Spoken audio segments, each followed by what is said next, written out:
Earthquake. No, Captain. How many times have you seen the movie 300? Despite its flaws and excessive bloodshed, this movie can be strangely addictive. Even if you've never noticed its imperfections, you likely shivered at least once at the number of soldiers who fell in battle. Join us today as we dive into 20 weird facts you never knew about this epic movie. Number 20. Frank Miller based his graphic novel on a childhood viewing of the 300 Spartans. Devoted Spartan fans would know that 300 was based on Frank Miller's graphic novel titled 300. The weird thing about this fact is that Frank Miller also based his graphic book on the film he saw when he was 12, titled The 300 Spartans. After he saw Rudolph Mates' movie The 300 Spartans at age 6, Frank Miller became fascinated with the Battle of Thermopylae. According to Miller, Richard Egan's portrayal of King Leonidas changed his perception of the role of a hero. He realized that heroes don't always succeed and sometimes have to sacrifice themselves for the greater good. Frank Miller was born in Olney, Maryland, on January 27, 1957, and raised in Montpelier, Vermont. He is the fifth of 7 children of a nurse mother and carpenter and electrician father. His family was Irish Catholic.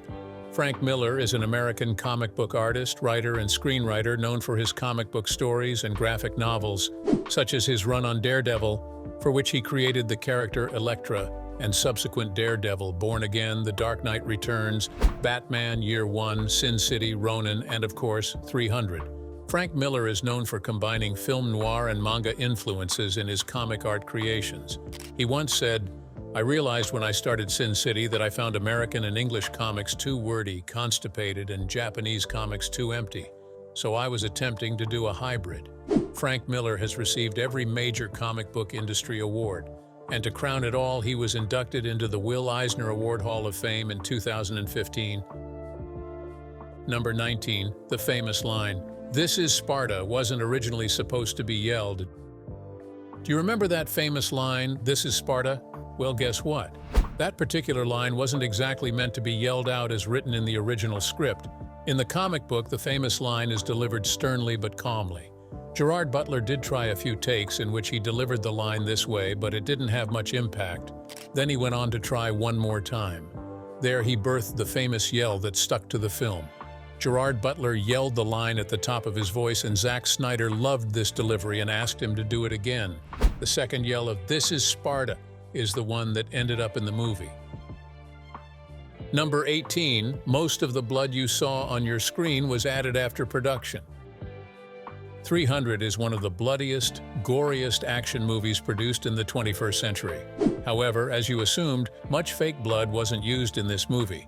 Although the production only used about 2 gallons of fake blood, the rest was added digitally during the post-production phase. Number 17. Queen Gorgo was never mentioned in the film. As popular as the historical legend Queen Gorgo is, her name was never mentioned in the film. Isn't that weird? The woman who starred as the historical legend Queen Gorgo is Lena Headey, but she was never referred to as Queen Gorgo in the film.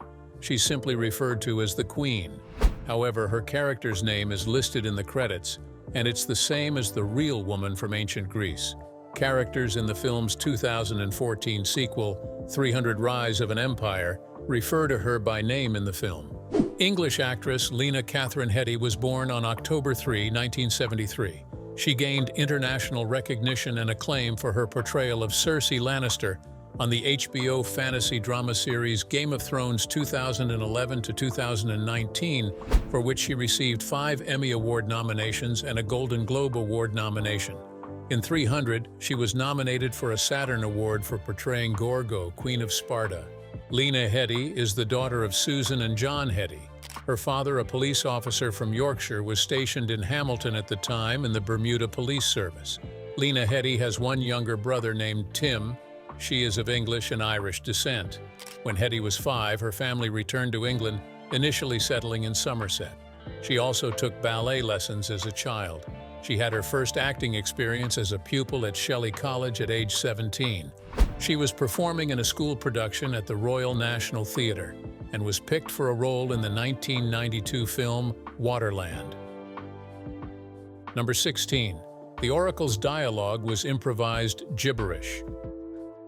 The strange dialogue the Oracle spoke in the film wasn't scripted.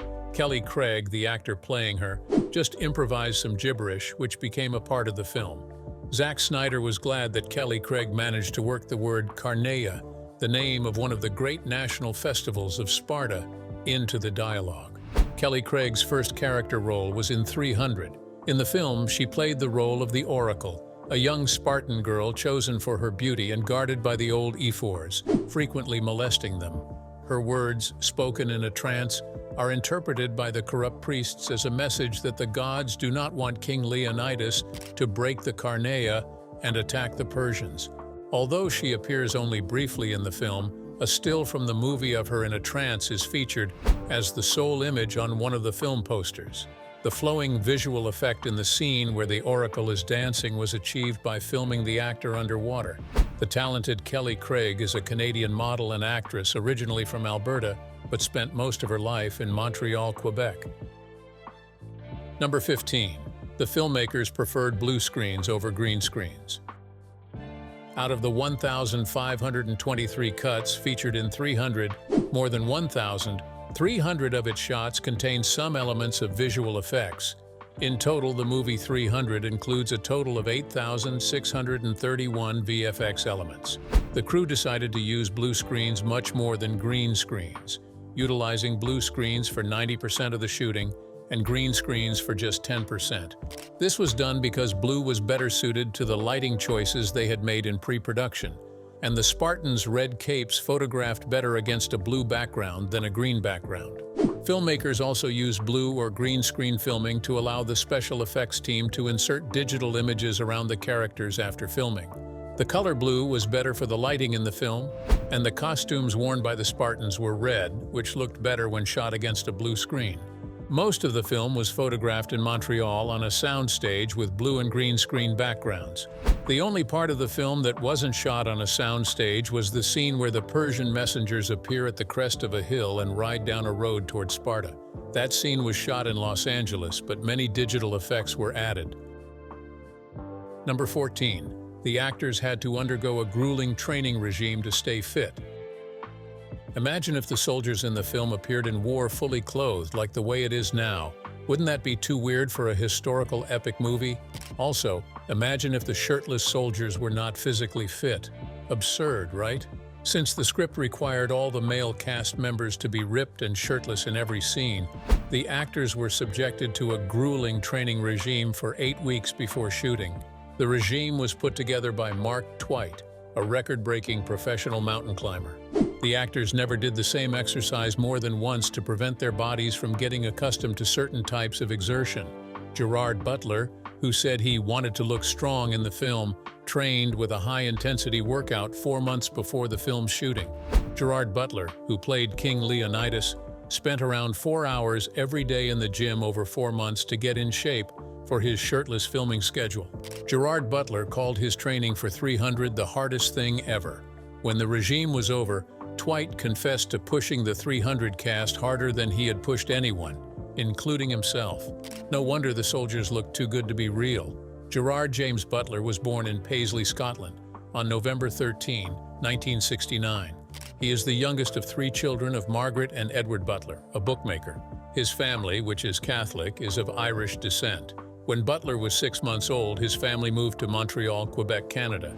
A year later, when his parents' marriage broke up, his mother left Montreal and returned to Scotland with Butler. Gerald Butler was the head boy at St. Mirren's and St. Margaret's High School in Paisley. After graduating high school, he won a place at the University of Glasgow School of Law and attended the Scottish Youth Theatre as a teenager.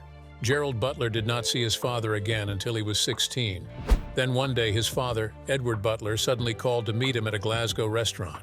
After the meeting, Butler cried for hours and recalled later, "That emotion showed me how much pain can sit in this body of yours.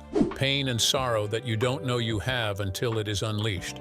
As a student, Gerald Butler was the president of the University Law Society, a position he later said he kind of blagged my way into.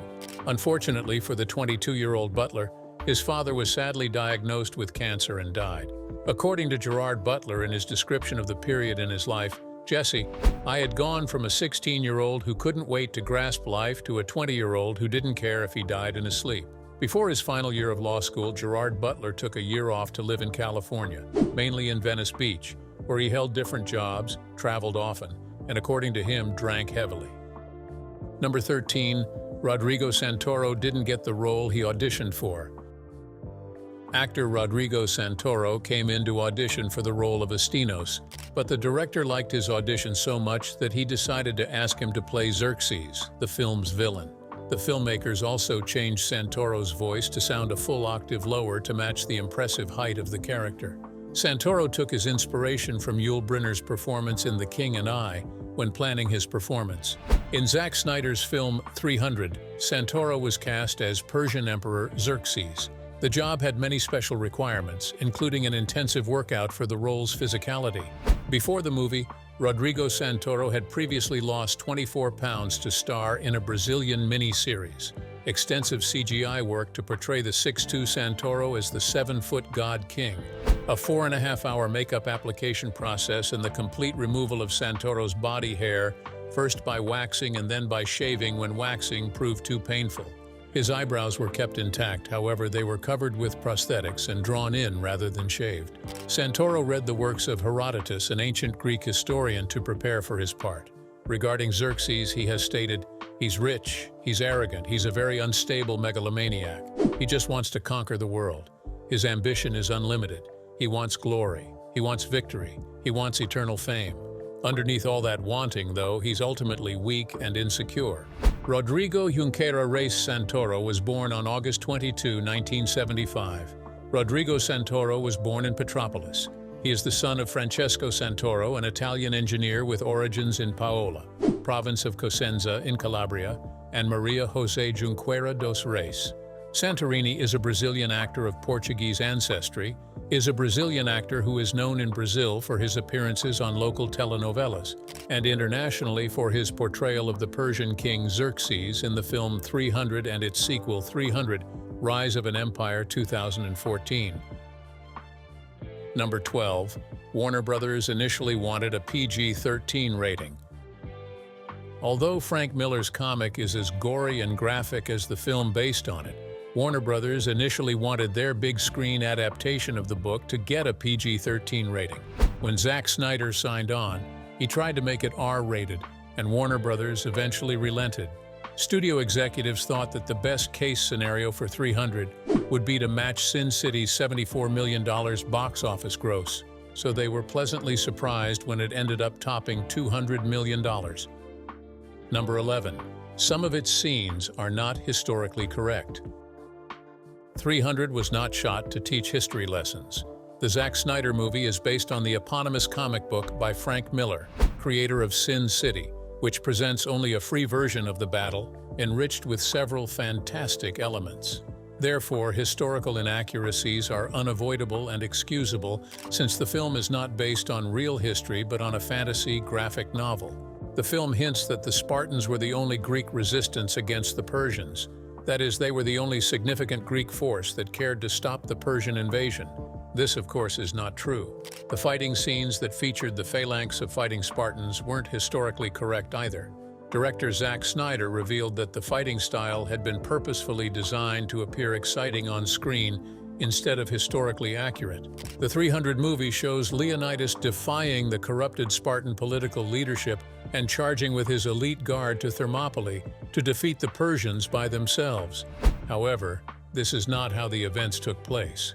When the Spartans were informed of the advancement of the Persian army and the need to march their forces to Thermopylae, they were confronted with a problem. At that time, they celebrated their religious festival, Carneia, in honor of Apollo Carneos. No armed conflict was allowed during the festival, similar to the ancient Olympic Games.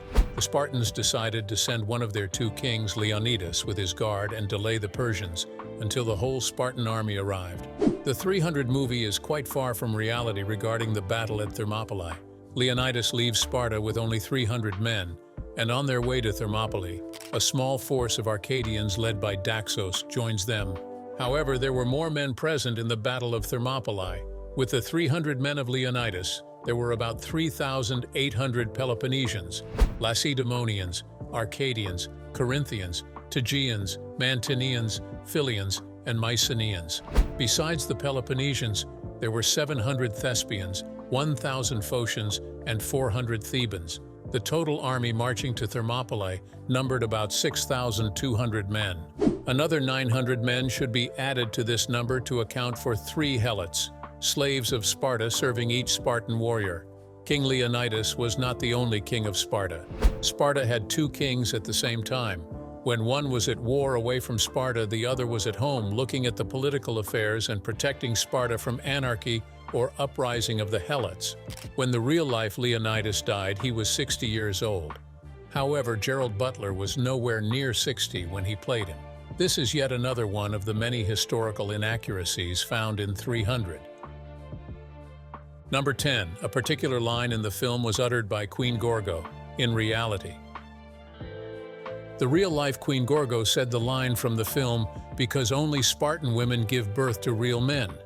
Still, instead of saying it to the Persian messenger as she did in the movie, the real queen uttered the phrase to an Athenian woman who wanted to know why Spartan women were allowed to speak in the company of men. Another phrase true to history and used in the film is, "Come back on your shield," or it. Spartan women would say this phrase to their husbands and sons when they parted before battle. If a Spartan died fighting, other soldiers would carry the man home on his shield. If he lived and fought honorably, the Spartan was expected to come home with his shield because only cowards would flee a fight without taking their shield, which was very heavy from the battlefield. In history, the real Queen Gorgo was related to Leonidas, which wasn't surprising since incest unions weren't uncommon in historical royal families. Records also suggest that Queen Gorgo was the daughter of Cleomenes, the older half-brother of Leonidas. Number 9. Zack Snyder adapted the graphic novel shot for shot. Zack Snyder photocopied panels from the comic book, from which he planned the preceding and succeeding shots. According to Snyder, "It was a fun process for me to have a frame as a goal to get to," he said. Like the comic book, the adaptation also used the character Dilios as a narrator. Snyder used this narrative technique to show the audience that the surreal Frank Miller world of 300 was told from a subjective perspective. By using Dilios' gift of storytelling, he introduced fantasy elements into the film, explaining that Dilios is a guy who knows how not to wreck a good story with truth. Snyder also added the subplot in which Queen Gorgo attempts to rally support for Leonidas. Number 8. Zack Snyder had been working on 300 way before it was released. Director Zack Snyder was hired in June 2004 as he had attempted to make a film based on Frank Miller's novel before making his debut with the remake of Dawn of the Dead. Producer Gianni Nunari was not the only person planning a film about the Battle of Thermopylae, as director Michael Mann had already planned a film of the battle based on the book Gates of Fire. Nunari discovered Frank Miller's graphic novel 300, which impressed him enough to acquire the film rights. Nunari and Mark Canton jointly produced 300, while Michael B. Gordon wrote the script. The famous Zachary Edward Snyder was born on March 1, 1966, in Green Bay, Wisconsin, and raised in Riverside, Connecticut. His mother, Marcia Manley, was a painter and a photography teacher at Daycroft School, which Snyder later attended. His father, Charles Edward "Ed" Snyder, was an executive recruiter.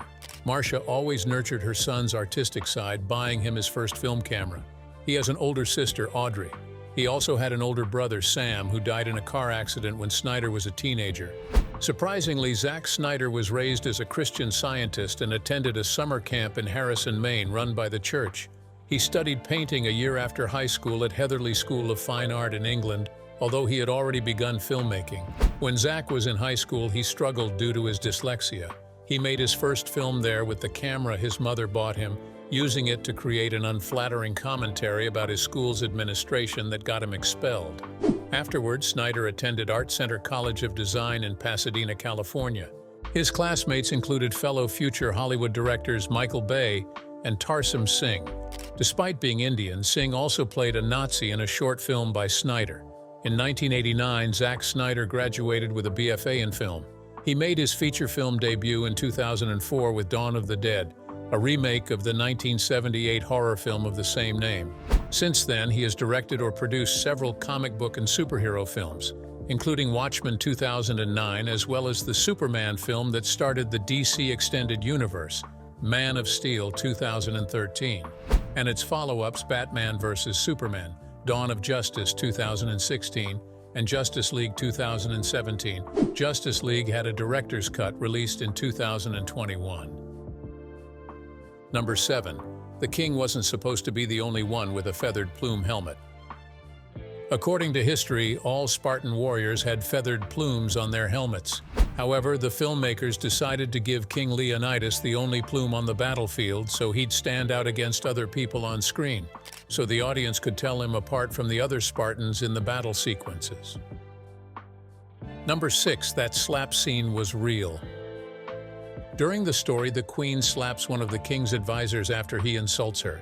Before the scene was shot, actress Lena Headey tested the slap on Zack Snyder to ensure it wasn't too harsh before filming the scene with the actor who would receive the slap, Dominic West. Dominic West starred as Theron, a fictional, corrupt Spartan politician. His corrupt nature explains why he was slapped in the movie. Dominic Gerard Francis Eagleton West was born on October 15, 1969 in Sheffield, West Riding of Yorkshire. He is the sixth of 7 siblings, 5 girls and 2 boys, born into a family of Irish descent. His maternal grandparents were born in Ireland, while his paternal grandmother was Irish-American. His mother, Pauline Mary, was an actress, and his father, Thomas George Eagleton West, owned a plastics factory. West attended Eton College. He has been unenthusiastic about the career benefits of being an old Etonian, saying it is a stigma that is slightly above pedophile in the media in a gallery of infamy, but asked whether he would consider sending his children there, said, "Yes, I would. It's an extraordinary place. It has the facilities and the teaching excellence, and will find what you're good at and nurture it." Dominic West studied English literature at Trinity College, Dublin, and graduated in 1993. He was then promoted per tradition to an M.A. In 1995, he graduated from the Guildhall School of Music and Drama. Number 5. Michael Fassbender had never worked on a budget film before 300. Although Michael Fassbender had previously worked on some television projects, the 300 war epic was Michael Fassbender's first time working on a big-budget film. Fassbender said he was astonished at the luxurious accommodations given to the cast during the production. He said he was given an allowance to pay for an apartment in the vicinity of the shoot, but the on-set trailers where cast members could relax between filming were so lovely that he said he thought he could have just lived in a trailer. Michael Fassbender was born on April 2, 1970, in Heidelberg, Baden-Württemberg, West Germany. His mother, Adele, is originally from Larne, County Antrim, Northern Ireland, and his father, Joseph Fassbender, is German. Michael Fassbender has an elder sister named Catherine, a neuropsychologist at the Mind Institute in Sacramento, California, United States. According to lore on her side of the family, Adele is the great-grandniece of Michael Collins, an Irish leader during the War of Independence. Michael Fassbender is a German-Irish actor. His accolades include nominations for 2 Academy Awards, 4 British Academy Film Awards, and 3 Golden Globe Awards. Michael Fassbender was listed at number 9 on the Irish Times list of Ireland's most outstanding film actors in 2020. In the movie, Michael Fassbender starred as Stelios, a young, spirited, highly skilled Spartan soldier. Number 4. Some weapons were borrowed. 2 months before production, the production team had to create hundreds of shields, spears, and swords for the movie since it is based on war. Some of these items were recycled from Troy and Alexander. Jordu Shell designed creatures, and an animatronic wolf and 13 animatronic horses were created. The actors trained alongside the stunt performers, and even Zack Snyder joined. Upwards of 600 costumes were made for the film, as well as extensive prosthetics for various characters and the corpses of Persian soldiers. Sean Smith and Mark Rappaport worked hand-in-hand with Snyder in pre-production to design the look of the individual characters and to produce the prosthetic makeup effects, props, weapons, and dummy bodies required for the output. Filmmakers also created a huge set piece for the movie that was supposed to look like a giant rock. The U-shaped rock was used in several scenes that depicted different locations, and the filmmakers just shot the rock from various angles to make it look as though it was a completely different rock. Number 3. Filming took place in just 60 days. 300 entered active production on October 17, 2005 in Montreal and was shot over 60 days. That's quite surprising for a movie of its genre. For an action film with tons of fight sequences and choreography, the film had a pretty tight filming schedule with a shoot that took just 60 days. Many movies take several months or even more than a year to complete shooting, excluding all the pre-production, special effects, and post-production work. Interestingly, the film was also shot in chronological order, which is exceedingly rare for a feature film. Movies are usually shot by location to reduce costs and streamline filming. Number 2. Young Leonidas was played by Zack Snyder's son. Zack Snyder's son played the younger version of Leonidas. Fans also raised eyebrows about the man who acted as Leonidas's father. Leonidas's father bears more than a passing resemblance to him. And that's because the actor who was hired to play him, Tim Connolly, was also working as Gerard Butler's stunt double. Number 1. Zack Snyder did request that the weirdness in 300 be amplified. During pre-production, Zack Snyder bonded with Frank Miller over a shared affection for samurai movies and gory, low-budget horror cinema. Zack Snyder's main note to the screenwriters adapting Frank Miller's graphic novel was to add more weirdness. He did that because he carried Frank Miller along, which explains the few changes made from the book, thereby aggravating its weirdness. 3 is a 2006 American epic historical action film directed by Zack Snyder, who co-wrote the screenplay with Kurt Johnstad and Michael B. Gordon. Based on the 1998 comic book limited series of the same name by Frank Miller and Lynn Varley. The film, like its source material, is a fictionalized retelling of the Battle of Thermopylae in the Greco-Persian Wars. 300 received mixed reviews from critics who praised its visuals and style but criticized its historical inaccuracies, most notably its depiction of the Persians, which some characterized as Persophobic. The film grossed over $456 million, and the film's opening was the 24th largest in box office history at the time, and became the 10th highest-grossing film of 2007. The film earned a leading 10 nominations at the 34th Saturn Awards, winning 2 for Best Action Adventure or Thriller Film and Best Director for Zack Snyder. A sequel titled Rise of an Empire, based on Frank Miller's previously unpublished graphic novel prequel Xerxes, was released on March 7, 2014. In August 2006, Warner Bros. Announced 300's release date as March 16, 2007, but in October the release was moved forward to March 9, 2007. An unfinished cut of 300 was shown at Butt Numb-a-Thon Film Festival on December 9, 2006. On July 31, 2007, 300 was released on DVD, Blu-ray disc, and HD DVD in Region 1 territories in both single-disc and 2-disc editions. The film was released in single-disc and steel-case 2-disc editions on DVD, BD, and HD DVD in Region 2 territories beginning August 2007. On July 21, 2009, Warner Bros. Released a new Blu-ray disc titled 300. The complete experience to coincide with the Blu-ray disc release of Watchmen. 300 was released in North America in 2007, in both conventional and IMAX theaters. The movie grossed over $28 million on its opening day. It ended its North American opening weekend with over $70 million, breaking the record of Ice Age, the meltdown for the biggest opening weekend in March and for a spring release. Since then, 300's spring release record was broken by Fast and Furious, and 300's March record was broken by Tim Burton's Alice in Wonderland. The film also set a record for IMAX cinemas with a $3.6 million opening weekend. The film grossed over $456 million worldwide. The film received a standing ovation at its world premiere in front of 1,700 audience members at the Berlin International Film Festival in February 2007. It had been panned at a press screening hours earlier, where many attendees left during the showing, and those who remained booed at the end. As of July 2024 on Rotten Tomatoes, the film had an approval rating of 61%, based on 238 reviews, with an average rating of 6.10 over 10. The site's critical consensus reads, "A simple-minded but visually exciting experience, full of blood, violence, and ready-made movie quotes." As of October 2020, On Metacritic, the film had a weighted average score of 52 out of hundreds, based on 42 critics, indicating mixed or average reviews.